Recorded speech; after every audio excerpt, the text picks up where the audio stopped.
ఫిబ్రవరి 16 నుండి రాత్రి 7:30 మీ ఈటీవీలో.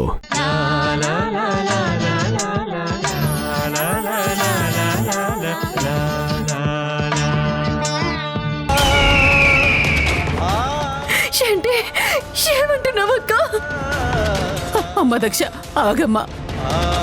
నువ్విప్పుడు లేవలేని పరిస్థితి. అర్థం చేసుకో అమ్మా, అన్యాయం జరిగిపోయింది. అయ్యో దేవుడా,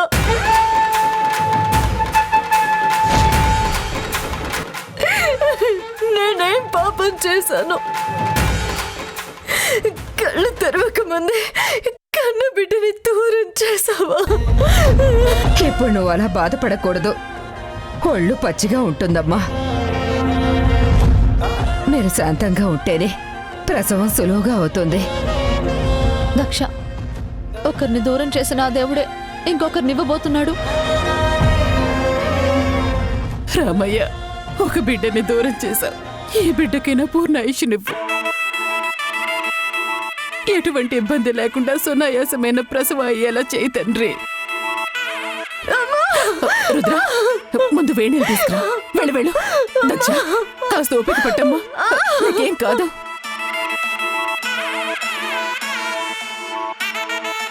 రుద్ర, ఏంటి పరిస్థితి? తనకి మళ్ళీ పురుటి నొప్పులు మొదలయ్యి కడుపులో మరో బిడ్డ కదులుతుంది. దక్ష, నువ్వు గొప్ప జాతకురాలవని అందరూ అంటున్నారు, కానీ అదృష్టవంతురాలవని ఇప్పుడు అర్థమైంది. ఇప్పుడు ఈ బిడ్డని ఎలా దూరం చేయాలి?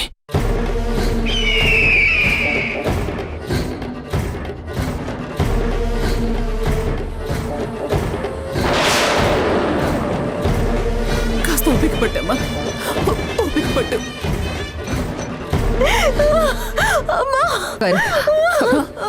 అమ్మగారు, చెప్పు దుర్గమ్మా.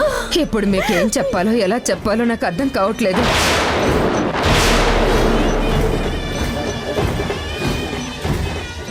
ఏమంటున్నావు దుర్గమ్మ? కడుపులో ఉన్న బిడ్డ పేగు మెడకేసుకుని చుట్టుకుందమ్మా.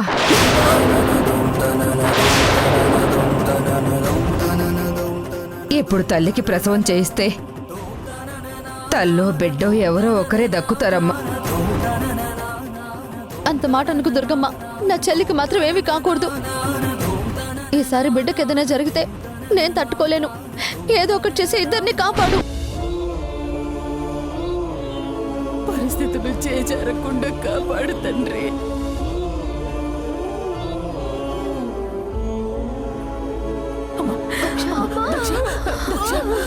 భయపడకమ్మా, నీ ప్రాణానికి నా ప్రాణం అడ్డం వేసి కాపాడుకుంటాను. ఎందుకమ్మా బాధపడుతున్నావు? పుట్టిన వాళ్ళు ఎవరైనా ఏదో ఒక రోజు వెళ్ళిపోతారు.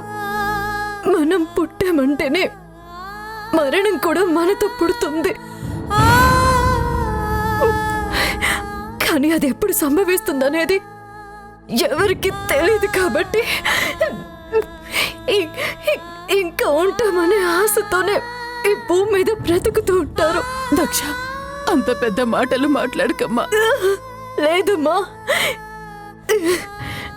నా ఆయువు తీరిపోయింది.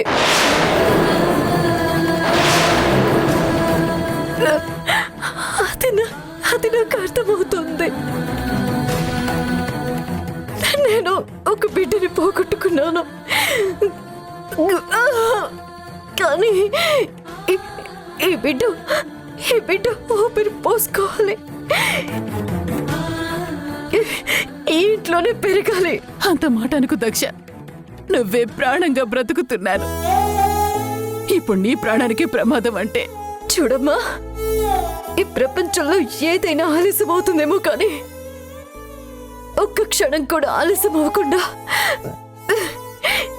తన విధిని సక్రమంగా పూర్తి చేసేది ఒక్క యమపాసం మాత్రమే.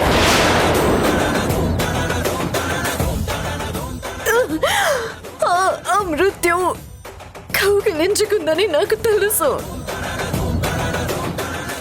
ఎవరు నా గురించి ఆలోచించకండి.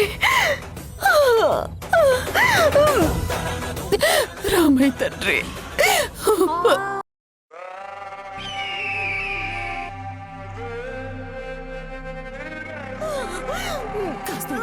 దక్ష, కాస్త ఓపిక పట్టు.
పాప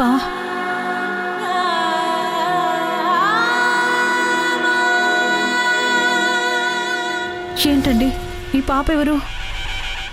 నాకు తెలిసి శాంత, నేను రామనామ జపం చేసుకుంటూ వస్తుంటే ఒకచోట జంగిడిలో ఏదో పడినట్టు అనిపించింది.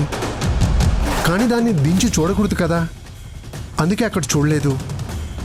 పాప ఎంతో ముద్దుగా ఉందండి. అమ్మ నాన్నని పిలిపించుకోవాలన్న మన కోరికను ఆ స్వామి ఇంత తొందరగా నెరవేరుస్తారనుకోలేదు. ఈ బిడ్డని దైవ ప్రసాదంగా మనమే పెంచుకుందాం. శాంత, అమ్మా అని పిలిపించుకోవాలన్న మమకారంలో నువ్వు ఇంకో తల్లి బాధ గురించి మర్చిపోతున్నావు. తల్లి నుండి బిడ్డను వేరు చేయకూడదు. ఈ బిడ్డ ఎవరి బిడ్డో తెలుసుకుని వెళ్ళి ఇచ్చేస్తాను. ఏంటండి అలా అంటారు? పొరిటి బిడ్డని విసిరేశారు. ఆ రాముడు ఈ బిడ్డని మన చింతకు చేర్చాడు. ఈ బిడ్డ నా బిడ్డ. లేదు శాంత, మన రక్తం పంచుకుని పుట్టిన బిడ్డే మన కూతురు అవుతుంది, అంతేకాని. ఇంకేం మాట్లాడకండి. బుట్టలో దొరికిన ఈ బుట్ట బొమ్మ నా కూతురుగానే ఉంటుంది. నా మాట విని శాంత. ఎలా వినమంటారండి? వద్దనుకుని వాళ్ళు విసిరేసిన బిడ్డని కావాలనుకున్న మనకి దైవం అప్పగించింది. మీరు కాదన్నా నేను ఒప్పుకోను. ఇప్పుడు కూడా తను కళ్ళు తెరుస్తుంది అన్న నమ్మకం లేదు. కానీ ఆ దైవం కరుణిస్తుందన్న నమ్మకం నాకుంది. ఏ తల్ల దూరం చేసుకుంది, ఈ తల్లికి దగ్గరైంది.